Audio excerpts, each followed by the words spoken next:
ప్రియమైన దేవుని వల్ల మనము ఈరోజు పాపాలను తీసివేయడానికి ఈ లోకానికి వచ్చిన యేసుక్రీస్తు వారు ఏం చేస్తే పాపాన్ని తీసివేయగలడు అన్న అంశాన్ని మనం ఈరోజు పరిశీలించే ప్రయత్నం చేద్దాం. అయితే ఇంతకుముందే మనము ధర్మశాస్త్రాన్ని కూర్చిన కొన్ని సంగతులను నేర్చుకుని ఉన్నాము. ఇది కూడా ఆ ధర్మశాస్త్రం అనే శీర్షికలోనే ఇంకొక భాగము అనే విషయాన్ని గమనించాలి. అయితే అసలు యేసుక్రీస్తు వారు ఎందుకు ఈ లోకానికి వచ్చాడు అన్న విషయాన్ని మనం ఆలోచించగలిగితే, పాపులను వెదికి రక్షించుటకు ఆయన ఈ లోకమునకు వచ్చెను అని లేఖనం తెలియజేస్తుంది. మరి పాపాలను తీసివేయడానికి ఈ లోకానికి వచ్చిన యేసుక్రీస్తు వారు ఏం చేస్తే ఆ పాపాన్ని తీసివేయగలడు, అసలు పాపాన్ని తీసివేయాలంటే ఏం చేయాలి అన్న అంశాన్ని మనం ఈరోజు నేర్చుకునే ప్రయత్నం చేద్దాం. అయితే ఏం చేసి యేసుక్రీస్తు పాపులను రక్షించాడు, పాపాన్ని తీసివేశాడు అనేది చాలా ప్రాముఖ్యమైన విషయం. అయితే దేవుడు ఇశ్రాయేలీయులకు ధర్మశాస్త్రాన్ని ఇచ్చాడు అని అనేకమైన లేఖనాలు మనకు కనబడతాయి పరిశుద్ధ గ్రంథంలో. అయితే దేవుడు ఇశ్రాయేలీయులకు ఇచ్చిన ఈ ధర్మశాస్త్రం ఎలాంటిది, దాని స్వభావం ఏంటి అని కూడా మనం ఇదివరకే నేర్చుకుని ఉన్నాము. అది శ్రేష్టమైనది, మేలైనది, నీతి గలది, సత్యము గలది, ఆత్మ సంబంధమైనది, పరిశుద్ధమైనది, జ్ఞాన సత్య స్వరూపమైనది అని పరిశుద్ధ గ్రంథం తెలియజేస్తుంది. అంటే ఇంతటి ఔన్నత్యాన్ని ధర్మశాస్త్రం కలిగి ఉంది. అయితే ఇలాంటి ధర్మశాస్త్రాన్ని ఎవరైతే అనుసరించి జీవిస్తూ ఉన్నారో వాళ్ళందరూ కూడా నీతిమంతులుగా తీర్చబడుతున్నారు. ఎవరైతే దాన్ని అతిక్రమించి జీవిస్తూ ఉన్నారో వాళ్ళు పాపులుగా తీర్చబడుతున్న పరిస్థితులు కూడా మనకు పాత నిబంధన గ్రంథం అంతా చదువుకుంటూ వస్తూ ఉంటే మనకు అర్థమవుతుంటుంది. అయితే మరి ఎవరికైతే ఈ ధర్మశాస్త్రాన్ని దేవుడు ఇచ్చాడో ఆ ఇశ్రాయేలీయులు ఈ ధర్మశాస్త్రాన్ని అనుసరించి జీవించారా లేక అతిక్రమించి జీవించారా అని కూడా మనం ఆలోచిస్తే, ఇశ్రాయేలీయులందరూ కూడా ధర్మశాస్త్రాన్ని అతిక్రమించే జీవించారు అని అనేకమైన లేఖన సాక్ష్యాలు మనకు కనబడతాయి. స్వయంగా యేసుక్రీస్తు వారే యోహాను సువార్త 7వ అధ్యాయం 19వ వచనంలో మీరు ధర్మశాస్త్రాన్ని అతిక్రమించారు, దీన్ని మీరు అనుసరించరు అని యేసుక్రీస్తు వారు చెప్తున్నారు. అదేవిధంగా ధర్మశాస్త్రాన్ని అతిక్రమించిన ఇశ్రాయేలీయులను ధర్మశాస్త్రం ఏం చేసింది అంటే పాపం అనే చెరలో బంధించింది. అయితే ఈ ధర్మశాస్త్రము అన్యజనులు ఏమైనా మరి ధర్మశాస్త్రాన్ని అనుసరించి జీవించారా, అలాంటి ఆధారాలు ఏమైనా మనకు కనబడతాయా అని ఆ విషయాన్ని కూడా మనం ఆలోచిస్తే, పరిశుద్ధ గ్రంథం ఏం తెలియజేస్తుంది అంటే ఏ భేదమును లేదు, అందరూ పాపము చేసి దేవుడు అనుగ్రహించి మహిమను పొందలేకపోతున్నారు అని చెబుతుంది. అందరూ అన్న ఈ మాటలో ఎవరెవరు వస్తున్నారు అంటే ఇశ్రాయేలీయులు మరియు అన్యజనులు కూడా ఉన్నారు. అంటే అన్యజనులు కూడా ఒకవేళ నీతిమంతులుగా తీర్చబడే అవకాశం ఏమైనా ఉందా ఆ కాలంలో అంటే, రోమపత్రికలో మనకు 2వ అధ్యాయంలో ఒకవేళ ఎవరైనా ధర్మశాస్త్రము లేని అన్యజనులు స్వాభావికంగా ధర్మశాస్త్ర సంబంధమైన క్రియలను ఒకవేళ చేయగలిగితే వాళ్ళు నీతిమంతులుగా తీర్చబడే అవకాశం ఉంది అని పరిశుద్ధ గ్రంథం తెలియజేస్తుంది. ఆ అవకాశం ఉన్నా కూడా ఎవరైనా మరి దాన్ని అనుసరించి జీవించారా, అలాంటి ధర్మశాస్త్ర సంబంధమైన క్రియలను చేశారా అంటే ఎవరు కూడా చేయలేదు. అందుకనే ఏ భేదమును లేదు, అందరూ పాపము చేసి దేవుడు అనుగ్రహించి మహిమను పొందలేకపోతున్నారు అని పరిశుద్ధ గ్రంథం తెలియజేస్తుంది. అలాంటి పరిస్థితుల్లో దేవుడు ఈ లోకానికి వచ్చాడు. ఈ పరిస్థితులన్నీ ఉన్న ఆ కాలంలో దేవుడు తన కుమారుడైన యేసుక్రీస్తు వారిని లోకానికి పంపించారు అన్న విషయాన్ని మనం గమనించాలి. అయితే అసలు యేసుక్రీస్తు ఎందుకు వచ్చాడు ఈ లోకానికి, ఆయనను ఎందుకు దేవుడి లోకానికి పంపించాడు అంటే అందులో ప్రధానమైన కారణం ఏంటి అని మనం ఆలోచన చేయగలిగితే, పాపాన్ని తీసివేయడానికి, పాపులను వెదికి రక్షించడానికి యేసుక్రీస్తు వారు వచ్చారు. అంటే ఆయన అనేకమైన పనులను చేయడానికి ఈ లోకానికి వచ్చారు. అందులో ప్రధానమైనది ఏంటి అంటే పాపులను రక్షించడం అనేది ప్రధానమైన పని. కాబట్టి పాపులను వెదికి రక్షించాలంటే, ఈ పాపాన్ని తీసివేయాలంటే ఏం చేయాలి యేసుక్రీస్తు వారు అని మనం ఆలోచిస్తే, పరిశుద్ధ గ్రంథంలో ఏముంది, ఈ పాపాన్ని గురించిన సమాచారాన్ని మనం గనక పరిశీలన చేసుకుంటూ వస్తే ఏం కనబడుతుంది అంటే పాపానికి బలం ఉంది ఒక దాంట్లో అని పరిశుద్ధ గ్రంథం తెలియజేస్తుంది. ఎందులో ఉంది బలము అని మనం ఆలోచిస్తే, కొరింథీయులకు రాసిన మొదటి పత్రిక 15వ అధ్యాయం 55-56 వచనాల్లో ఓ మరణమా నీ విజయం ఎక్కడా, ఓ మరణమా నీ ముళ్ళు ఎక్కడా, మరణపు ముళ్ళు పాపము, పాపమునకున్న బలము ధర్మశాస్త్రమే అంటున్నాడు. అంటే పాపానికి బలం ఎక్కడ ఉంది అంటే ధర్మశాస్త్రములో పాపానికి బలం ఉంది. కాబట్టి పాపానికి బలమై ఉన్న ఆ ధర్మశాస్త్రాన్ని యేసుక్రీస్తు వారు తీసివేయగలిగితే లేక కొట్టివేయగలిగితే పాపులను రక్షించగలడు అన్న విషయము మనకి ఇక్కడ అర్థమవుతుంది.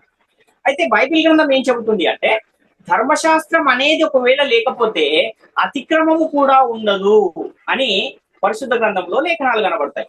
రోమపత్రిక 7:8 అయితే పాపము ఆజ్ఞను హేతువు చేసుకుని సకల విధమైన దురాశలను నాయందు పుట్టించను, ధర్మశాస్త్రము లేనప్పుడు పాపము మృతము అంటున్నాడు.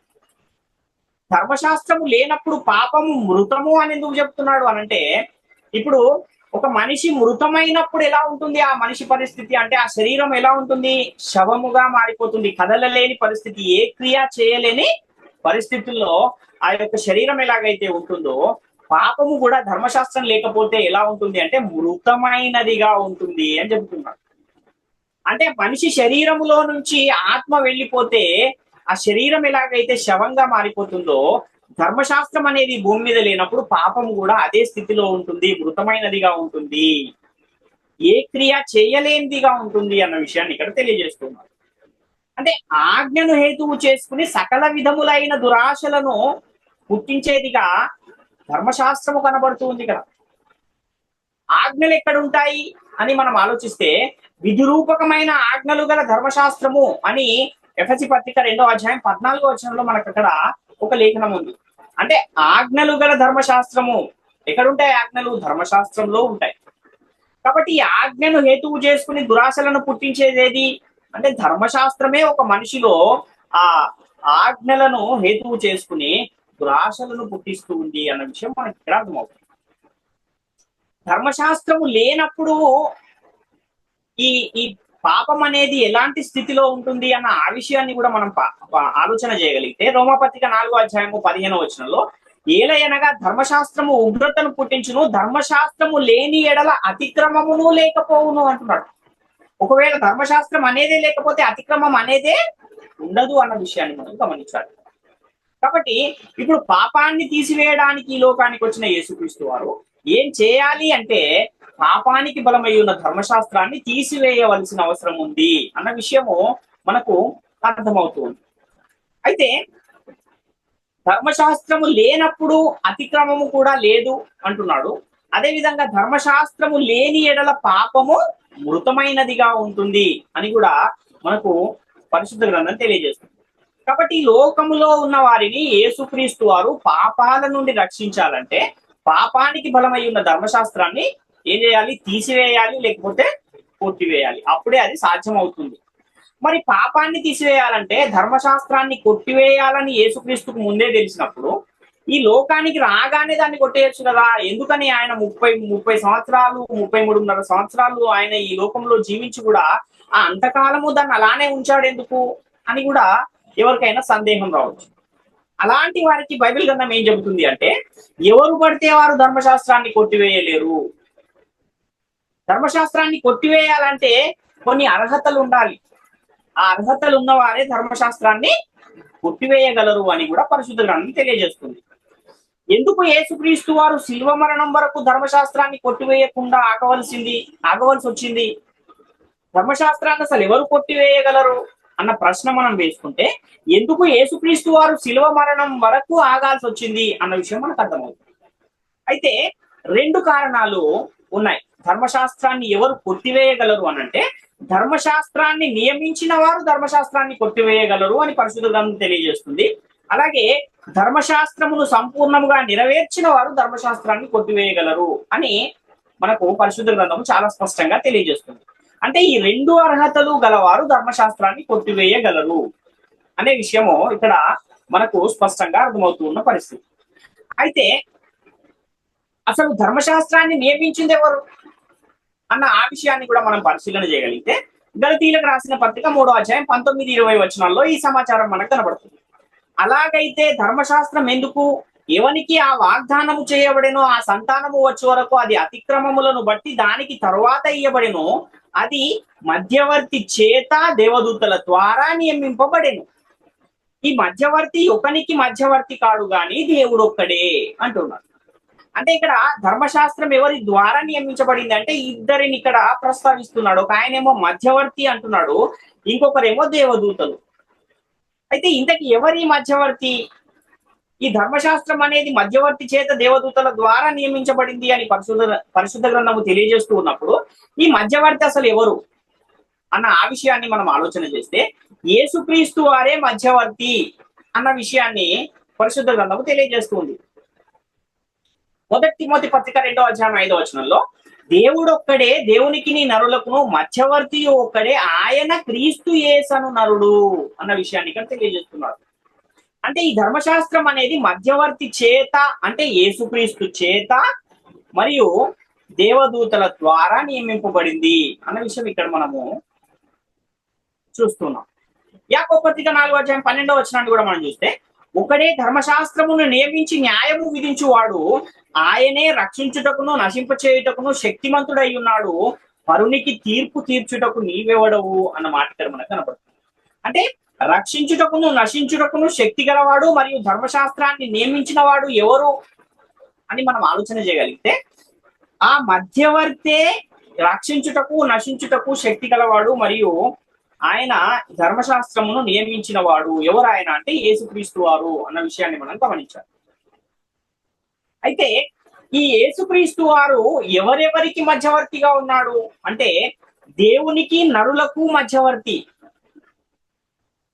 అంతేకాదు ఈయన కొత్త నిబంధనకు కూడా మధ్యవర్తిగా మనకు పరిశుద్ధ గ్రంథము పరిచయం చేస్తుంది. హెబ్రీ పత్రిక 12వ అధ్యాయం 24వ వచనంలో కొత్త నిబంధనకు మధ్యవర్తి అయిన యేసునొద్దకును హేబెలు కంటే మరి శ్రేష్టముగా పలుకు ప్రోక్షణ రక్తమునకును మీరు వచ్చి ఉన్నారు అంటున్నాడు కదా. అంటే ఆయన దేవునికి నరులకు కూడా మధ్యవర్తి మరియు క్రొత్త నిబంధనకు కూడా ఆయన మధ్యవర్తి. కాబట్టి క్రొత్త నిబంధనను అనుసరించు వారు కూడా ఎవరి యొద్దకు వెళ్ళాలి? దేవుని యొద్దకు వెళ్ళాలి. అంటే దేవునికి క్రొత్త నిబంధన అనుసరించు వారికి కూడా యేసుక్రీస్తు వారు ఇక్కడ మధ్యవర్తిగా మనకు కనబడుతూ ఉన్న పరిస్థితి మనం చూస్తున్నాం. హెబ్రీ పత్రిక 9వ అధ్యాయం 15వ వచనాన్ని కూడా మనం చూస్తే ఈ హేతువు చేత మొదటి నిబంధన కాలములో జరిగిన అపరాధముల నుండి విమోచనము కలుగుటకై ఆయన మరణము పొందినందున పిలువబడిన వారు నిత్యమైన స్వాస్థ్యమును గూర్చిన వాగ్దానమును పొందు నిమిత్తము ఆయన క్రొత్త నిబంధనకు మధ్యవర్తి ఆయను అంటున్నాడు. ఇంకా హెబ్రీ పత్రిక 8వ అధ్యాయం 6వ వచనంలో కూడా ఈయన అయితే ఇప్పుడు మరి ఎక్కువైన వాగ్దానములను బట్టి నియమింపబడిన మరి ఎక్కువైన నిబంధనకు మధ్యవర్తి అయి ఉన్నాడు గనుక మరి శ్రేష్టమైన సేవకత్వమును పొంది ఉన్నాడు. ఎవరిని గురించి రాయబడుతుంది ఈ మాట అని మనం ఆలోచిస్తే 8వ అధ్యాయం మొదటి నుంచి చూసుకుంటూ వస్తే యేసుక్రీస్తు వారిని గురించే ఈయన అయితే ఇప్పుడు మరి ఎక్కువైన వాగ్దానములను బట్టి నియమింపబడిన మరి ఎక్కువైన నిబంధనకు మధ్యవర్తి అయి ఉన్నాడు అని ఇక్కడ మనకు లేఖనం కనబడుతుంది. కాబట్టి ధర్మశాస్త్రాన్ని ఎవరు కొట్టివేయగలరు అంటే ధర్మశాస్త్రాన్ని నియమించిన వారు కొట్టివేయగలరు. అలాగే ధర్మశాస్త్రాన్ని సంపూర్ణంగా అనుసరించిన వారు లేక ధర్మశాస్త్రాన్ని నెరవేర్చిన వారు ధర్మశాస్త్రాన్ని కొట్టివేయగలరు అని పరిశుద్ధ గ్రంథం తెలియజేస్తుంది. అందుకే యేసుక్రీస్తు వారు ఏమంటున్నారంటే ధర్మశాస్త్రం అంతయు నెరవేరు వరకు అందులో నుండి ఒక సున్నా అయినను పొల్లైనను తప్పిపోదని మీతో నిశ్చయముగా చెప్పుచున్నాను అని యేసుక్రీస్తు వారు మత్తయి సువార్తలో 5వ అధ్యాయం 18వ వచనంలో తెలియజేస్తున్నారు. అంటే ధర్మశాస్త్రం అంతా నెరవేరితే అనగా ధర్మశాస్త్రము సంపూర్ణంగా ఎవరైనా నెరవేరిస్తే అది తప్పిపోయే అవకాశం ఉంది అనే ఇక్కడ యేసుక్రీస్తు వారు చెబుతున్నారు అన్న విషయాన్ని మనం గమనించాలి. మత్తయి సువార్త 5వ అధ్యాయం 17, 18 వచనాలు మనం చూస్తే ధర్మశాస్త్రమునైనను ప్రవక్తల వచనములనైనను కొట్టివేయుటకు నేను రాలేదు, ఆకాశమును భూమియు గతించిపోయిననే గాని ధర్మశాస్త్రం అంతయు నెరవేరు వరకు దాని నుండి ఒక పొల్లైనను ఒక సున్నా అయినను తప్పిపోదని మీతో నిశ్చయముగా చెప్పుచున్నాను. ధర్మశాస్త్రం అంతయు నెరవేరు వరకు తప్పిపోదు. ఒకవేళ నెరవేరితే తప్పిపోయే అవకాశం ఉంది అన్న విషయం మనకి ఇక్కడ అర్థమవుతుంది. యాకోబు పత్రికలో కూడా 4వ అధ్యాయం 11వ వచనాన్ని మనం చూడగలిగితే సహోదరులారా ఒకనికి విరోధముగా ఒకడు మాట్లాడుకుని తన సహోదరునికి విరోధముగా మాట్లాడి తన సహోదరునికి తీర్పు తీర్చువాడు ధర్మశాస్త్రమునకు వ్యతిరేకముగా మాట్లాడి ధర్మశాస్త్రమునకు తీర్పు తీర్చుచున్నాడు. నీవు ధర్మశాస్త్రమునకు తీర్పు తీర్చిన ఎడల ధర్మశాస్త్రమును నెరవేర్చువాడవు కాక న్యాయము విధించువాడవైతివి అని ఇక్కడ మనకి ఇంకొక లేఖనం కనబడుతుంది. అంటే తన సహోదరునికి విరోధముగా మాట్లాడి తన సహోదరునికి తీర్పు తీర్చువాడు ఎవరికి తీర్పు తీరుస్తున్నాడని ఇక్కడ తెలియజేస్తున్నాడు. అంటే ధర్మశాస్త్రానికే తీర్పు తీర్చేవాడుగా ఇక్కడ పరిశుద్ధ గ్రంథం తెలియజేస్తుంది. ఒకవేళ ధర్మశాస్త్రమునకే తీర్పు తీరిస్తే అలాంటి వారు ఏమవుతారు అని చెబుతున్నాడు. అంటే న్యాయము విధించు వారు అవుతారు అంటున్నాడు. మరి యేసుక్రీస్తు ప్రభు వారు ఎక్కడైనా ధర్మశాస్త్రానికి తీర్పు తీర్చారా? తీర్పు తీర్చినట్టుగా ఎక్కడైనా మనకు సందర్భాలు ఏమైనా పరిశుద్ధ గ్రంథంలో కనబడతాయా అంటే యేసుక్రీస్తు ప్రభువుల వారు ధర్మశాస్త్రములో మోషే చెప్పిన కొన్ని ఆజ్ఞలను మారుస్తున్నట్టుగా మనకు కొన్ని లేఖనాలు కనబడతాయి. మత్తయి సువార్తలో మనం 5వ అధ్యాయంలో 5వ అధ్యాయము 21 నుంచి 24 వచనాలు చూడగలిగితే, నరహత్య చేయవద్దు, నరహత్య చేయువాడు విమర్శకు లోనగునని పూర్వీకులతో చెప్పబడిన మాట మీరు విన్నారు కదా. నేను మీతో చెప్పున్నదేమనగా తన సహోదరుని మీద కోపపడు ప్రతివాడు విమర్శకు లోనగును, తన సహోదరుని చూచి వ్యర్థుడా అని చెప్పువాడు మహాసభకు లోనగును, ద్రోహి అని చెప్పువాడు నరకాగ్నికి లోనగును. కావున నీవు బలిపీఠమునొద్ద అర్పణము నడిపించుచుండగా నీ సహోదరునికి విరోధమేమైనా కలదని అక్కడ నీకు జ్ఞాపకమునకు వచ్చిన ఎడల అక్కడ బలిపీఠము ఎదుటనే నీ అర్పణను విడిచిపెట్టి మొదట వెళ్ళి నీ సహోదరునితో సమాధాన పడుము, అటు తర్వాత వచ్చి నీ అర్పణను అర్పింపుము అని ఇక్కడ మనం ఒక లేఖనాన్ని చూస్తున్నాం. అంటే నరహత్య చేయువాడు విమర్శకు లోనవుతాడు అనేమో పాత నిబంధన గ్రంథం తెలియజేస్తూ ఉంటే, యేసుక్రీస్తు వారు ఇక్కడ ఏం చేస్తున్నారు అని అంటే ఒక సహోదరుని ద్రోహి అని చెప్పువాడే విమర్శకు లోనయ్యే కాలంలో మనం ఉన్నాము. ఆ ఆజ్ఞ మార్చబడుతూ ఉంది అని చెబుతున్నారు. ఎవరు మారుస్తూ ఉన్నారు ఈ ఆజ్ఞను అంటే యేసుక్రీస్తు వారే మారుస్తున్నారు. అంటే ఇప్పుడు యేసుక్రీస్తు వారు ఏం చేస్తున్నట్టు అంటే ధర్మశాస్త్రానికే తీర్పు తీరుస్తున్నట్టుగా కనబడట్లేదు మనకు. కాబట్టి యేసుక్రీస్తు వారు ఏం చేస్తూ ఉన్నారు అంటే ధర్మశాస్త్రానికే తీర్పు తీరుస్తూ ఉన్నారు అన్న విషయాన్ని మనం ఇక్కడ గ్రహించువారమైన. ఇంకా మత్తయి సువార్త 5వ అధ్యాయం 27 నుంచి 29 వచనాలు కూడా మనం చూస్తే, వ్యభిచారము చేయవద్దని చెప్పబడిన మాట మీరు విన్నారు కదా. నేను మీతో చెప్పున్నదేమనగా ఒక స్త్రీని మోహపు చూపుతో చూచు ప్రతివాడు అప్పుడే తన హృదయమందు ఆమెతో వ్యభిచారము చేసిన వాడుగును. నీ కుడికన్ను నిన్ను అభ్యంతరపరిచిన ఎడల దాని పెరికి నీ యొద్ద నుండి పారవేయము. నీ దేహమంతయు నరకములో పడకుండా నీ అవయవములలో ఒకటి నశించుట నీకు ప్రయోజనకరమవును కదా అంటున్నాడు ఇక్కడ. వ్యభిచారం విషయంలో కూడా ధర్మశాస్త్రం ఏమి తీర్పు తీరుస్తుంది ఒక వ్యభిచారం చేసిన వ్యక్తికి అంటే, వ్యభిచారము చేసిన వానికి తీర్పు తీర్చే ప్రయత్నము అక్కడ ధర్మశాస్త్రం చేస్తూ ఉంటే, ఇక్కడ యేసుక్రీస్తు వారేమో వ్యభిచారము చేయడమే కాదు, ఒక స్త్రీని మోహపు చూపుచో చూస్తేనే వ్యభిచారము చేసినంత పాపము నీ మీద ఆరోపించబడుతుంది, కాబట్టి జాగ్రత్తగా ఉండండి అని ఇక్కడ యేసుక్రీస్తు వారు మరొకసారి హెచ్చరిస్తూ ఉన్న పరిస్థితి మనకు కనబడుతుంది. అంటే ఇక్కడ కూడా ధర్మశాస్త్రములో ఉన్న ఇంకొక ఆజ్ఞను యేసుక్రీస్తు వారు ఏం చేస్తున్నారు, మారుస్తూ ఉన్నారు. అంటే న్యాయము విధిస్తూ ఉన్నారు. న్యాయము విధించు వారు ఏం చేయొచ్చు, ధర్మశాస్త్రాన్ని తీసివేసే ఒక అర్హతను వారు పొందుకుంటారు అన్న విషయాన్ని మనం ఇంతకు ముందే యాకోబు పత్రిక 4వ అధ్యాయం 11వ వచనంలో చూసాం. మత్తయి సువార్త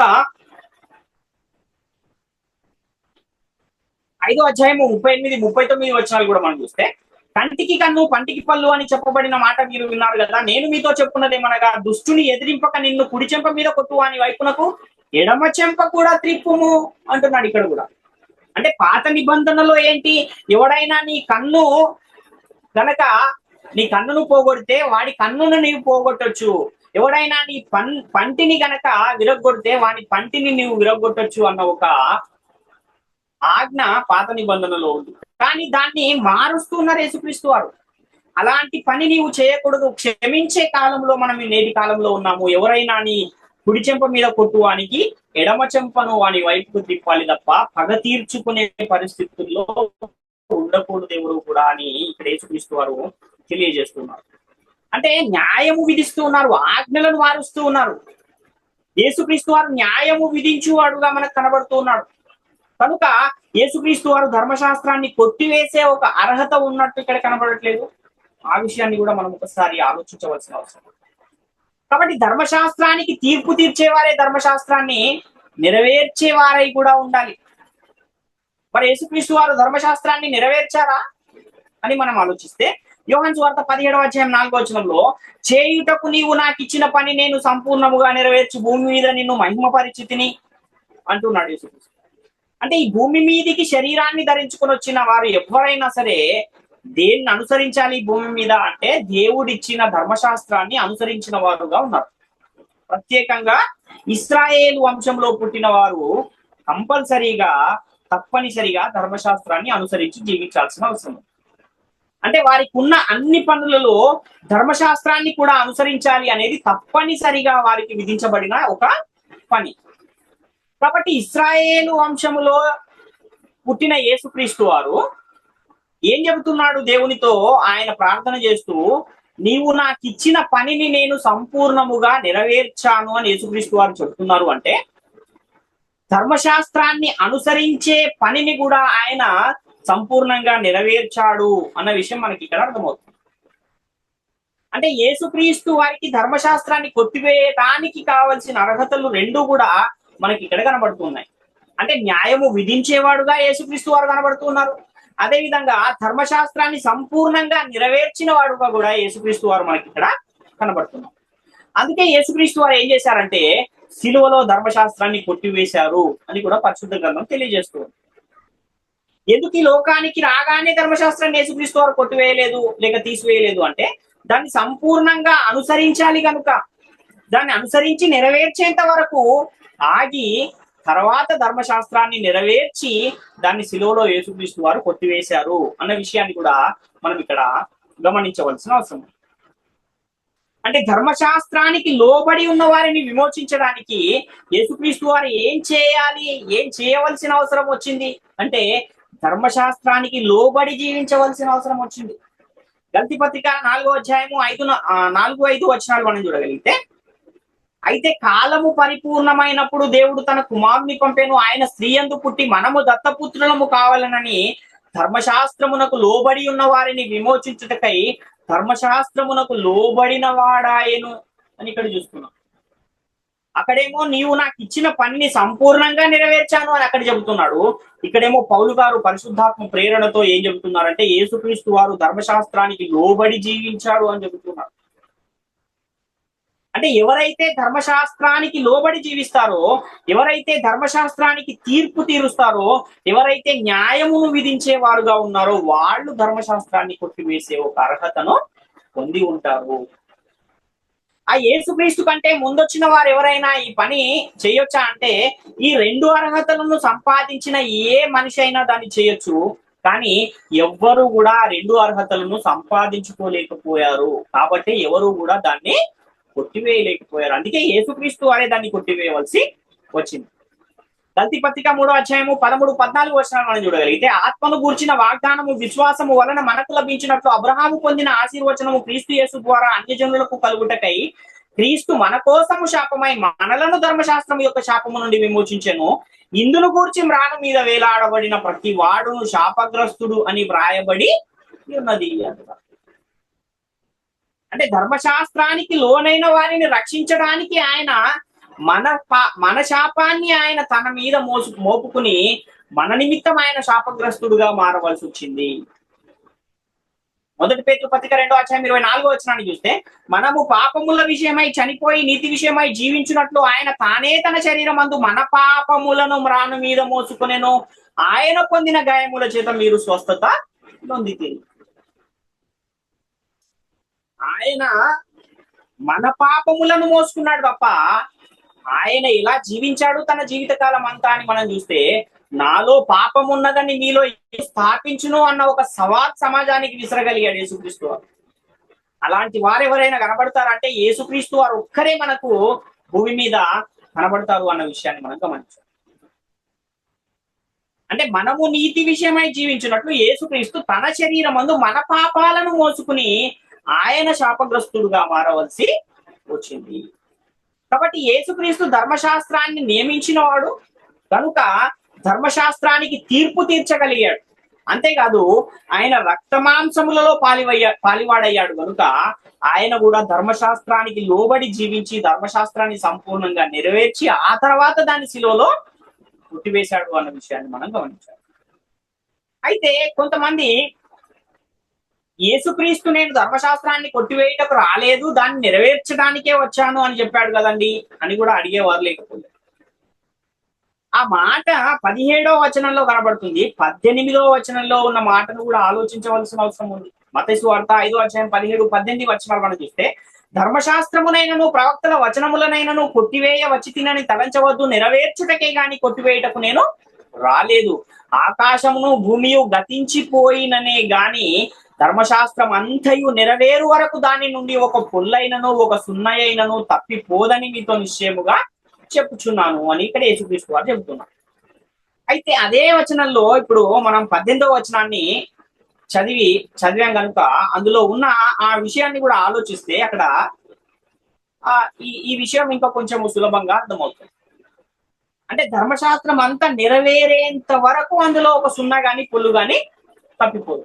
ఒకవేళ నెరవేరితే ఇక్కడ ఎవరు రారు, ఈ విధంగా ఎవరు ఆలోచించరు.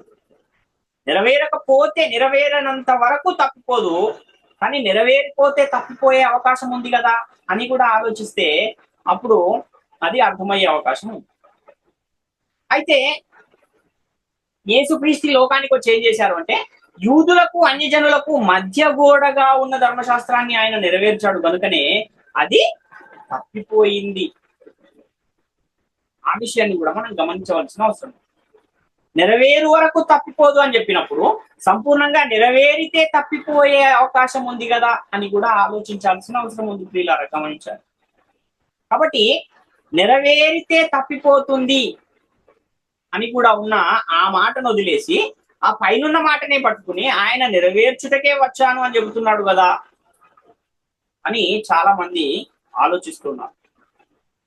కానీ అది నెరవేరితే తప్పిపోయే అవకాశం ఉంది కదా అన్న ఆ కోణంలో కూడా ఆలోచించాలి.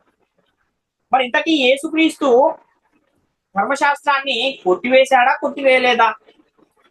ఒకవేళ ధర్మశాస్త్రము కొట్టివేయబడలేదనుకోండి, ఏం జరుగుతుందో ఎవరైనా ఆలోచించారా? అంటే నీతిమంతుడు లేడు, ఒక్కడును లేడు, అందరూ ఏకముగా పనికి మాలిన వారైరి అని కూడా పరిశుద్ధ గ్రంథము తెలియజేస్తుంది. అంటే ధర్మశాస్త్రం అనేది కొట్టివేయబడకపోతే ఏం చేస్తుందో తెలుసా? ధర్మశాస్త్రము లేఖనము వలన పాపం అనే చెరలో అందరూ బంధించబడిపోయే ప్రమాదం ఉంది. ధర్మశాస్త్ర సంబంధమైన క్రియల మూలముగా ఏ మనుషుడును నీతిమంతుడుగా తీర్చబడడు అని కూడా పరిశుద్ధ గ్రంథం తెలియజేస్తున్న ఆ మాటను కూడా ఒకసారి ఆలోచించవలసిన అవసరం. కాబట్టి తండ్రి అయిన దేవుడు తన సొంత కుమారుణ్ణి పాప శరీరాకారంతో పంపి ఆయన శరీరమందు మన పాపానికి శిక్ష విధించి మనలను నీతిమంతులుగా తీరిస్తే చాలా మంది తండ్రి చేసిన తండ్రి మన ఎడల చూపిన ఆ ప్రేమను గాని, క్రీస్తు మన ఎడల చూపిన ఆ త్యాగాన్ని గాని గ్రహించకుండా మూర్ఖంగా ఇంకా ధర్మశాస్త్రం కొట్టివేయబడలేదు అని వాదిస్తూ ఉన్న వాళ్ళు మనకు చాలా మంది కనబడుతుంటారు. ఇలాంటి వారికి ఏం తెలియదు అంటే ధర్మశాస్త్రాన్ని గూర్చిన సంపూర్ణ అవగాహన వీళ్లకు లేదు అని చెప్పాలి. ఎందుకంటే ఏది లేకపోతే పాపము లేకపోవునని చెబుతుంది పరిశుద్ధ గ్రంథం. అంటే ధర్మశాస్త్రము లేకపోతే పాపము లేకపోవును, ధర్మశాస్త్రము లేని ఎడల పాపము మృతము అని చెబుతుంది. కాబట్టి ఇంత స్పష్టంగా పరిశుద్ధ గ్రంథం చెబుతూ ఉంటే కూడా ఇవన్నీ చదువుతూ కూడా ఇంకా ధర్మశాస్త్రము కొట్టివేయబడలేదు అనే వాళ్ళను ఏమనాలు మీరే ఆలోచించండి. కాబట్టి బైబిల్ గ్రంథంలో 2 ధర్మశాస్త్రాలు ఉన్నాయి. ఒకటేమో ఆచారయుక్తమైనది, ఇంకొకటేమో నీతియుక్తమైనది, నైతిక ధర్మశాస్త్రము. అందులో ఆచారయుక్తమైన దాన్ని మాత్రమే కొట్టేశాడు, ఇంకొక ధర్మశాస్త్రాన్ని ఉంచాడు, అది అదేమో అది ఆ రెండిట్లో ఒకటి ఉంచాడు, ఒకటి కొట్టివేశాడు అని కూడా చాలా మంది భ్రమపడుతూ ఉన్నారు. కానీ 2 ధర్మశాస్త్రాలను దేవుడు ఇశ్రాయేలీలకు ఇచ్చాడు అని ఒక్కటంటే ఒక్క లేఖనం కూడా ఎక్కడ మనకు కనబడదు. ఒకే ధర్మశాస్త్రానికి అనేక పేర్లు పరిశుద్ధ గ్రంథంలో మనకు కనబడతాయి. ఆ విషయాన్ని మనము గమనించవలసిన అవసరం. ధర్మశాస్త్రము అనే ఆ ధర్మశాస్త్రానికే దేవుని ధర్మశాస్త్రం అని, ప్రభువు ధర్మశాస్త్రం అని, యెహోవా ధర్మశాస్త్రం అని, శాసనములు, విధులు, కట్టడలు, ఆజ్ఞలు, నిబంధనా వాక్యములు అని ఇలా అనేకమైన పేర్లు ఆ ధర్మశాస్త్రానికి పెట్టబడి ఉన్నాయి. మోషే ధర్మశాస్త్రం అని ఇలా అనేకమైన పేర్లు ఆ ధర్మశాస్త్రానికే ఉన్నాయి అన్న విషయాన్ని మనం గమనించాలి. ఈ ధర్మశాస్త్రము అన్న ఈ అంశంలో ఒక 15-16 పాఠాలు ఆల్రెడీ మా యూట్యూబ్ ఛానల్లో మేము అప్లోడ్ చేసి ఉంచాం. ఒకవేళ ఎవరైనా ఈ ధర్మశాస్త్రాన్ని గురించిన సంపూర్ణ అవగాహన మాకు కావాలి అనుకుంటే మా ఛానల్లోకి వెళ్ళి ఉన్న ఆ ధర్మశాస్త్రానికి సంబంధించిన పాఠాలన్నీ కూడా నేర్చుకుని దాన్ని తెలుసుకునే అవకాశం ఉంది, గమనించండి. ఇప్పుడు యేసుక్రీస్తు ధర్మశాస్త్రాన్ని కొట్టివేశాడు అన్న విషయాన్ని మనము పరిశీలన చేద్దాం. అసలు ఆయన వచ్చిందే ఎందుకంటే పాపాన్ని తీసివేయడానికి. మరి పాపాన్ని తీసివేయాలంటే ఏం చేయాలి? పాపానికి బలం ఎక్కడ ఉంది అంటే ధర్మశాస్త్రంలో పాపానికి బలం ఉంది అని చూసాం. మరి ఇప్పుడు పాపానికి బలమై ఉన్న ధర్మశాస్త్రాన్ని కొట్టివేస్తేనే తప్ప యేసుక్రీస్తు పాపాన్ని తీసివేయలేడు. కనుక పాపాన్ని యేసుక్రీస్తు తీసివేయాలి అంటే ధర్మశాస్త్రాన్ని కొట్టివేయవలసిన అవసరం ఉంది. మరి కొట్టివేశాడా అంటే మనము పరిశుద్ధ గ్రంథాన్ని పరిశీలించగలిగితే కొరింథీయులకు రాసిన 2వ పత్రిక 3వ అధ్యాయము 14వ వచనాన్ని మనం ఒకసారి పరిశీలిద్దాం. మరియు వారి మనసులు కఠినములాయను గనక నేటి వరకు పాత నిబంధన చదవబడినప్పుడు అది క్రీస్తునందు కొట్టివేయబడెనని వారికి తేటపరచబడక ఆ ముసుగే నిలిచి ఉన్నది అంటున్నారు. అంటే ఇక్కడ వారి మనసులు కఠినములాయను అని ఎవరిని గురించి పౌలు గారు చెప్తున్నారంటే ఇశ్రాయేలీయులను గురించి చెప్తున్నారు. వారికి ఏం తేటపరచబడలేదంట? ధర్మశాస్త్రము క్రీస్తునందు కొట్టివేయబడెనని వారికి తేటపరచబడలేదు. అంటే పాత నిబంధన అన్న ధర్మశాస్త్రం అన్న రెండు ఒకటే. పాత నిబంధన అనేది ధర్మశాస్త్రానికి పర్యాయ పదంగా వ్రాయబడిన మాట అన్న విషయాన్ని మనం గమనించాం. కాబట్టి నేటి కాలంలో కూడా ధర్మశాస్త్రం ఇంకా కొట్టివేయబడలేదు అనే వారికి, లేక సగమే కొట్టేశాడు ఇంకో సగం ఉంచాడు అనే వారికి కానీ వారి విషయంలో ఏం జరుగుతుంది అని అంటే, ఆ రోజు ఎలాగైతే ఇశ్రాయేలీయులు మనసులు కఠినములయ్యాయో వాళ్ళకి ఎలాగైతే ముసుగు అనేది ఉందో, నేటి కాలంలో ఇలా చెప్పేవారికి కూడా వారి మనసులు కఠినములుగా ఉన్నాయి, వాళ్ళ మీద కూడా ముసుగు అనేది ఉంది. ఎప్పుడైతే వారు ఆ ముసుగుని తీసి యేసుక్రీస్తు వైపుకు తిరుగుతారో అప్పుడు వాళ్లకు ఈ విషయాలన్నీ కూడా అర్థమయ్యే అవకాశం ఉంది. ఇంకా మనం చూడగలిగితే ఎఫెసీ పత్రిక 2వ అధ్యాయం 14వ వచనంలో ఆయన మన సమాధానమై ఉండి మీకును మాకును ఉండిన ద్వేషమును అనగా విధిరూపకమైన ఆజ్ఞలు గల ధర్మశాస్త్రమును తన శరీరమందు కొట్టివేయుట చేత మధ్య గోడను పడగొట్టి మన ఉభయులను ఏకము చేసెను అని ఇక్కడ చూస్తున్నాం. విధిరూపకమైన ఆజ్ఞలు గల ధర్మశాస్త్రమును తన శరీరమందు కొట్టివేయుట చేత అంటే కొట్టివేశాడు అని చెబుతున్నాడు. ఇంత స్పష్టంగా కొట్టివేశాడు అని చెబుతూ ఉంటే కూడా ఇంకా లేదు ధర్మశాస్త్రం అమల్లో ఉంది అనేవారు మరి వాళ్ళు ఏం చదువుతున్నారో బైబిల్ గ్రంథాన్ని ఒకసారి తమను తామే పరిశీలించుకోవాల్సిన అవసరం. అంటే అన్యజనులకు ఇశ్రాయేలీయులకు ఒక మధ్య గోడ ఉంది, ద్వేషం ఉంది. ఆ ద్వేషం ఏంటి అంటే ధర్మశాస్త్రము. ధర్మశాస్త్రము అనే ఆ మధ్య గోడను, ద్వేషము అనే ఆ ధర్మశాస్త్రమును యేసుక్రీస్తు వారు ఏం చేశారంటే సిలువలో దాన్ని కొట్టివేశారు అన్న విషయాన్ని ఇక్కడ తెలియజేస్తున్నారు. ఒకవేళ ధర్మశాస్త్రం అనేది కొట్టివేయబడకపోతే అన్యజనులు ఎప్పటికీ కూడా ఎలా ఉండిపోతారంటే పాపులుగానే ఉండిపోయే ప్రమాదం ఉంది. కనుకనే యేసుక్రీస్తు వారు ఏం చేశారంటే సిలువలో ధర్మశాస్త్రాన్ని కొట్టివేశారు. ధర్మశాస్త్రము లేదు కనుకనే నేడు యూదుడు అన్యజనుడు అనే భేదము లేదు, అందరూ సమానముగా ఉన్నారు అన్న విషయం కూడా మనకు గలతీ పత్రికలో 3వ అధ్యాయంలో 27 నుంచి 28, 29 వచనాలు చూస్తే అర్థమవుతుంది. కొలసీ పత్రిక 2వ అధ్యాయం 13 నుంచి 15 వచనాలు కూడా మనం చూడగలిగితే, మరియు అపరాధముల వలనను శరీరమందు సున్నతి పొందకై ఉంట వలనను మీరు మృతులై ఉండగా దేవుడు రాతరూపకమైన ఆజ్ఞ వలన మన మీద రుణముగాను మనకు విరోధముగాను ఉండిన పత్రమును మేకులతో సిలువకు కొట్టి దాని మీద చేవ్రాతను తుడిచివేసి మనకు అడ్డము లేకుండా దానిని ఎత్తివేసి మన అపరాధములన్నింటినీ క్షమించి ఆయనతో కూడా మిమ్మును జీవింపజేసెను. ఆయన ప్రధానులను అధికారులను నిరాయుధులనుగా చేసి శిలువ చేత విజయోత్సవంతో వారిని పట్టి తెచ్చి బాహాటముగా వేడుకకు కనపరచను. ఇక్కడ కూడా వ్రాత రూపకమైన ఆజ్ఞల వలన మన మీద రుణముగాను విరోధముగాను ఉండిన పత్రమును మేకులతో సిలువకు కొట్టి దాని మీద చేవ్రాతను తుడిచివేసి మనకు అడ్డం లేకుండా ఎత్తివేశాడు అని చెబుతున్నారు. అలా ఎత్తివేయడం వలన ఏం జరిగిందంట? అపరాధములన్నింటినీ క్షమించాడు. అపరాధములు అంటే పాపములు. ఇప్పుడు పాపములు క్షమించబడాలంటే ఏం చేయాలి? మన మీద రుణముగా విరోధముగా ఉన్న పత్రాన్ని తీసివేయాలి. ఏంటా రుణముగా విరోధముగా ఉన్న పత్రము అనంటే వ్రాత రూపకమైన ఆజ్ఞలు గల ధర్మశాస్త్రము, విధి రూపకమైన ఆజ్ఞలు గల ధర్మశాస్త్రము. దానినే ఆయన మేకులతో సిలువకు కొట్టి మన అపరాధములను క్షమించాడు అని ఇక్కడ తెలియజేస్తున్నారు.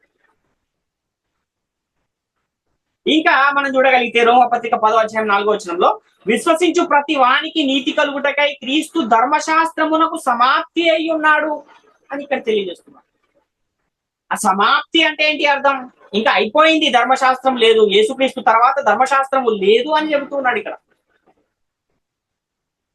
ఇన్ని చెప్పినా కూడా ఇంకా ధర్మశాస్త్రం ఉందండి మాకు అని ఒకవేళ ఎవరైనా అంటే అది ఇంకా మీ విజ్ఞతకే వదిలేస్తుంది. హెబ్రీ పత్రిక 7వ అధ్యాయం 18, 19 వచనాలు కూడా చూస్తే ఆ ధర్మశాస్త్రము దేనికి నీ సంపూర్ణ సిద్ధి కలగజేయలేదు కనుక మా ముందియబడిన ఆజ్ఞ బలహీనమైనందునను నిష్ప్రయోజనమైనందునను అది నివారణ చేయబడి ఉన్నది. అంతకంటే శ్రేష్టమైన నిరీక్షణ దాని వెంట ప్రవేశపెట్టబడిను, దీని ద్వారా దేవుని యొద్దకు మనం చేరుచున్నాము అంటున్నాడు. అంటే ఆ ముందున్న ఆ ధర్మశాస్త్రము ఎలాంటిది అని అంటే అది సంపూర్ణ సిద్ధి కలగజేయలేదు, అది బలహీనమైనది, నిష్ప్రయోజనమైనది, అందుకే అది నివారణ చేయబడి ఉన్నది. అసలు ఎవరికైతే ధర్మశాస్త్రాన్ని ఇచ్చాడో వారే ఆ ధర్మశాస్త్రం వలన నీతిమంతులుగా తీర్చబడలేకపోతే మాకు కూడా ధర్మశాస్త్రం అమల్లో ఉందని నేటి కాలంలో ఒకవేళ ఎవరైనా అంటే అదెంతో విచారకరమైన విషయం అన్న విషయాన్ని గమనించాలి. ఇన్ని లేఖనాలు ఇంకా చాలా ఉన్నాయి ధర్మశాస్త్రం కొట్టివేయబడింది అని. ఇవన్నీ చూపించినా సరే లేదండి ధర్మశాస్త్రం ఇంకా ఉంది అని ఒకవేళ ఎవరైనా అంటే అలాంటి వారికి కూడా పౌలు గారు ఒక హెచ్చరికను చేస్తున్నారు. దాన్ని కూడా మనం చూడగలిగితే గలతీ పత్రిక 5వ అధ్యాయం 4వ వచనంలో మీలో ధర్మశాస్త్రము వలన నీతిమంతులన్నీ తీర్చబడు వారెవరో వారు క్రీస్తులో నుండి బొత్తిగా వేరు చేయబడి ఉన్నారు, కృపలో నుండి తొలగిపోయి ఉన్నారు అంటున్నాడు. అంటే లేదు ఇంకా నాకు ధర్మశాస్త్రం ఉంది అని ఒకవేళ నువ్వు అంటే క్రీస్తులో నుండి వేరు చేయబడిన వాణిగా నీవు ఉంటావు, కృపలో నుండి తొలగిపోయిన వాణిగా ఉంటావు. ఇంకా క్రీస్తులో నుండి వేరు చేయబడిన వాడు తండ్రి యొద్దకు వెళ్ళే అవకాశం ఉందా? లేదు.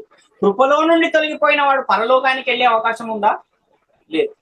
అంటే నాకు క్రీస్తు అవసరం లేదు, పరలోకం కూడా అవసరం లేదు అంటే ఇంకా మీ ఇష్టం, అనుసరించవచ్చు. ఇంకా ఇప్పుడు కూడా ధర్మశాస్త్రాన్ని అనుసరించవచ్చు. అంటే అది ఎంత కఠినమైనదంటే ఆజ్ఞలన్నీ అనుసరించి ఒక్క ఆజ్ఞ తప్పిపోతే ఆ తప్పిపోయిన ఒక్క ఆజ్ఞ మిగిలిన ఆజ్ఞలన్నిటి విషయంలో ఆ మనిషిని ఏం చేస్తుంది అంటే అపరాధిగా తీరుస్తుంది అని కూడా పరిశుద్ధ గ్రంథం తెలియజేస్తుంది. అంటే అంత కఠినమైన ఆ ధర్మశాస్త్రాన్ని ఇశ్రాయేలీయుల్లో ఎవరూ కూడా అనుసరించలేకపోయారు. కనుకనే యేసుక్రీస్తు వారు ఏం చేశారంటే ఆ ధర్మశాస్త్రాన్ని తీసివేయవలసిన అవసరం వచ్చింది. ఎందుకంటే ధర్మశాస్త్రములోనే ఏముందంటే పాపానికి బలం ఉంది. ధర్మశాస్త్రమే ఏం చేస్తుందంటే అందరినీ పాపం అనే చెరలో బంధిస్తూ ఉంది. ధర్మశాస్త్రం అనేది ఏం చేస్తుంది అంటే ప్రతి ఒక్కరిని కూడా శాపగ్రస్తులుగా మారుస్తూ ఉంది. కాబట్టి అలా పాపం అనే చెరలో బంధించే ఆ ధర్మశాస్త్రాన్ని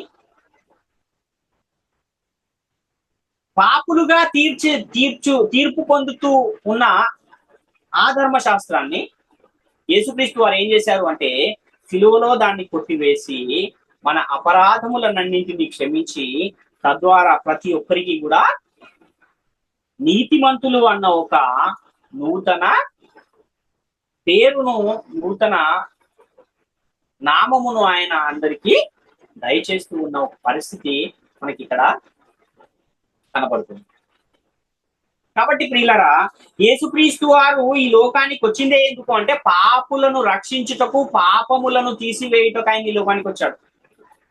మరి పాపాలను తీసివేయటానికి ఈ లోకానికి వచ్చిన యేసుక్రీస్తు వారు ఏం చేస్తే తీసివేయగలరు అంటే పాపానికి బలం అనేది ధర్మశాస్త్రంలోనే ఉంది కనుక పాపం అనేది ఎప్పుడు ఉంటుంది అంటే ధర్మశాస్త్రం ఉంటేనే పాపం ఉంటుంది అని కూడా పరిశుద్ధ గ్రంథం తెలియజేస్తుంది కనుక అలాంటి ధర్మశాస్త్రాన్ని యేసుక్రీస్తు వారు శిలువలో కొట్టివేశారు. తద్వారా ఈ లోకములో నుండి ఆయన పాపాన్ని తీసివేశారు, పాపులను రక్షించారు అన్న విషయాన్ని మనము గమనించవలసిన వారు.